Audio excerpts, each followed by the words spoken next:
प्रकरण कुछ इस प्रकार का है कि यहाँ फुहारे में खादी भंडार के पास में एक बंगाली हिंदू परिवार रहता था जो कि मालगुजार। उसके जबलपुर जिले के आसपास के गांव में लगभग 500 एकड़ जमीन और जबलपुर शहर के अंदर भी करीब 100 करोड़ की प्रॉपर्टियां हैं, जिसमें फुहारे में लगी हुई लगभग 1 एकड़ का खाली प्लॉट है। अभी पहले बिल्डिंग बनी हुई थी और उसके अलावा अंधेरदेव में बहुत बड़ी बड़ी दुकानें हैं।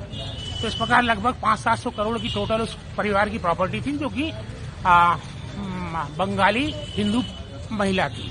उसके 2 बेटे थे, एक 38 साल का और एक 40 साल का। तो उस परिवार के मकान के सामने 2 मुस्लिम आए और ठेला लगाते थे, वो फल बेचा करते थे। उन्होंने वो अम्मा जी से रिक्वेस्ट करी कि हमें शाम को, आपको बहुत बड़ा परिसर है तो हमारा ठेला जो है ये शाम को अपने यहाँ पार्क कर ले दिया करिए और फल की टोकरी हम आपके एक कमरे में रख देंगे, उसके बदले में हम आपको मासिक किराया दिया करेंगे।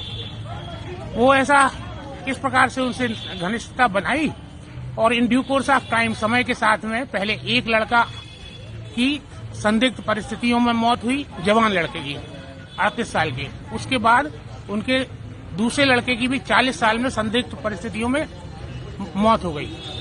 उसके बाद जो है वो महिला अकेली बची। तो जैसा कि हमारा इन्वेस्टिगेशन बोलता है कि उस महिला को वो लोग वहां से उठा के नए मोहल्ले में ले गए कहीं, और उसके बाद वो महिला की भी संदिग्ध परिस्थिति में मौत हो गई।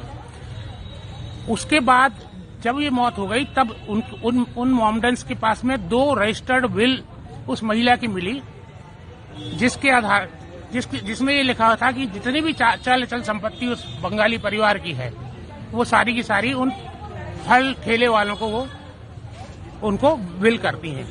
उस विल के आधार पे उन 2 मॉमडेंस ने, जो आरोपी हैं, उन्हें भिन्न भिन्न तहसीलदारों के यहाँ जाके उस विल के आधार पे अपना नामांतरण कराया और नामांतरण कराने के बाद अधिकांश प्रॉपर्टियां जो है वो बेच चुके हैं। जब शमशान घाट का इन्वेस्टिगेशन किया गया तो वहां शमशान घाट के रजिस्टर में लिखा पाया गया है कि उस बुढ़िया को, जिनका नाम प्रभा मुखर्जी था, उनको मौत के बाद में शमशान घाट ले जाने वाले 2 मुस्लिम आरोपी जो हैं वो था और एक प्रॉपर्टी ब्रोकर दर्शन आहूजा। इस सब की शिकायत की गई है, जिसकी कि FIR होना चाहिए और उसके बाद पूरा इन्वेस्टिगेशन होना चाहिए। किन परिस्थितियों में 2 जवान लड़कों की मौत हुई और किन परिस्थितियों में वो उस महिला की मौत हुई, वो पैसा जो 500-700 करोड़ रुपए आया है किन किन के खातों में गया है, उसके असली बेनिफिशियरी कौन है, और इसके पीछे जो लैंड, इसको अपन बोलेंगे कि ये लैंड जिहाद का मामला है कि मुसलमानों ने एक बंगाली परिवार को एक क्रिमिनल कॉन्स्पिरेसी करते हुए उनकी हत्या भी करी और उनकी 500-700 करोड़ की प्रॉपर्टी भी हड़प ली। मैं डॉक्टर प्रशांत पाठक, एडवोकेट हूँ, हाईकोर्ट सुप्रीम कोर्ट में प्रैक्टिस करता हूँ।